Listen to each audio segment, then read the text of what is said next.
नमस्कार, न्यूज 24 देख रहे हैं आप और आपके साथ मैं हूं सऊद मोहम्मद खालिद। सुबह के 10 बजने वाले हैं और बुलेटिन में सबसे पहले बात आर्थिक पैकेज और लॉकडाउन की।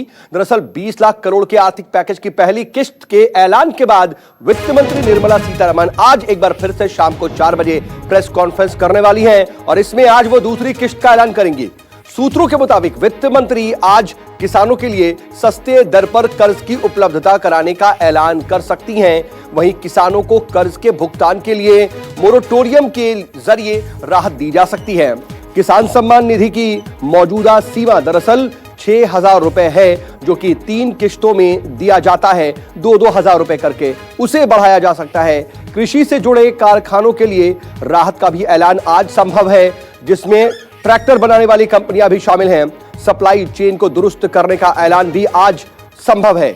इन सब के साथ विदेशों से खाद का आयात पूरी तरह से बंद हो, इसके रोड मैप का भी ऐलान हो सकता है और खाद के इस्तेमाल को स्वदेशी तौर पर कैसे बढ़ावा दिया जाए उस पर जोर रहेगा। लेकिन सबसे ज्यादा अहम जो आज की किस्त में, आज के राहत पैकेज में जो ऐलान होगा वो मजदूरों के लिए माना जा रहा है। और मेरे साथ हमारे assistant editor Manish Kumar live जुड़ चुके हैं मेरे साथ। मनीष, आज हम ये मान रहे हैं कि मजदूरों के लिए सबसे बड़ा ऐलान होगा और दूसरा कृषि क्षेत्र में।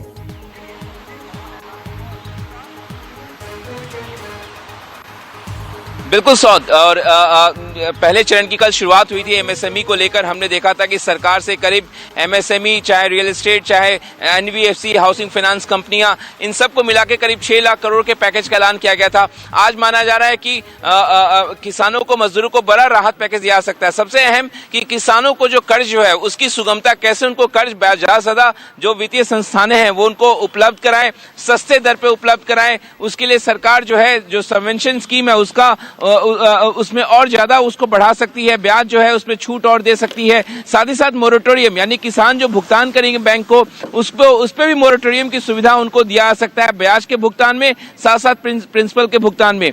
इसके अलावा सबसे महत्वपूर्ण, आपको पता है कि प्रधानमंत्री ने इस बात का देश से आह्वान किया है कि मेक इन इंडिया को बढ़ावा देने का, लोकल मैन्युफैक्चरिंग किस तरीके से ज्यादा हो, विदेशों पे निर्भरता खत्म हो। तो आपको पता है कि भारत जो है खाद का आयात बहुत किया करता है, क्योंकि यहाँ पे काफी ज्यादा इस्तेमाल होता है, हमारा कृषि प्रधान देश है।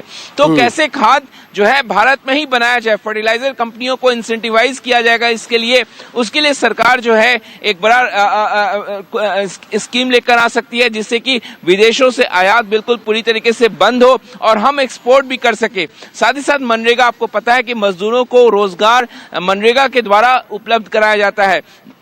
इस साल बजट में 61,500 करोड़ रुपए केवल मनरेगा में आवंटन है, जो कि पिछले वित्तीय वर्ष से कम है। इसको बढ़ाने का ऐलान किया जा सकता है। और जिस तरीके से मजदूरों का हम पलायन देख रहे हैं, सौद अलग अलग अपने लोग अपने गांव में जा रहे हैं, तो वहीं पे किस तरीके से उनको रोजगार उपलब्ध कराई जाए अपने प्रदेश में, तो इस बात की व्यवस्था मनरेगा के जरिए की जा सकती है, जिसका ऐलान जो है वित्त मंत्री के द्वारा किया जा सकता है। बिल्कुल, बहुत सी उम्मीदें हैं, बहुत सी चीजों पर नजरें हैं, लेकिन ये भी देखना होगा कि मजदूरों का जो मजदूरों को राहत देने के साथ साथ उनके पलायन को रोकने के लिए भी क्या कोई रोड मैप है, किसी तरह की स्कीम है या किसी तरह का कोई ऐलान संभव है या नहीं। बहुत शुक्रिया आपका तमाम जानकारी के लिए। नजर बना रखिएगा, आगे भी आपसे अपडेट के लिए जुड़ेंगे। हम एमएसएमई के लिए जो 10 बड़े ऐलान कल किए गए उसके बारे में आपको बताने की कोशिश कर रहे हैं। इस वक्त आप टेलीविजन स्क्रीन पर भी उसे देख रहे थे। वहीं आर्थिक पैकेज के ऐलान का जहां बीजेपी ने स्वागत किया है, तो वहीं इन सब के बीच कांग्रेस ने इसे छलावा करार दिया है। जो उनकी परिभाषा बदली गई, भारत की कंपनी में 200 करोड़ के ठेके में उनको सहभाग करने का अवसर मिलेगा। उसके अलावा एनबीएफसी बैंक के लिए जो प्रावधान किए गए हैं लिक्विडिटी के और पार्शियल क्रेडिट स्कीम के, जो कंस्ट्रक्शन वर्कर के लिए किया गया है, जो टैक्स में इंसेंटिव दिया गया है, तो ये सब अपने आप में बहुत ही अच्छी पहल है और ये पहली खेप है और बहुत कुछ आएगा। मजदूर आ रहे हैं, उनके लिए हमने क्या देखा, आने वाले लोगों के लिए क्या देखा, एक शब्द का भी कहीं उनके उपचार के लिए हमने क्या देखा। तो ये बहुत बड़ी संख्या में, 1 करोड़ से ज़्यादा लोग हो सकता है देश में, जो एक जगह से दूसरे जगह जा रहे हैं। इतने बड़े आर्थिक पैकेज में उनके लिए एक शब्द नहीं था।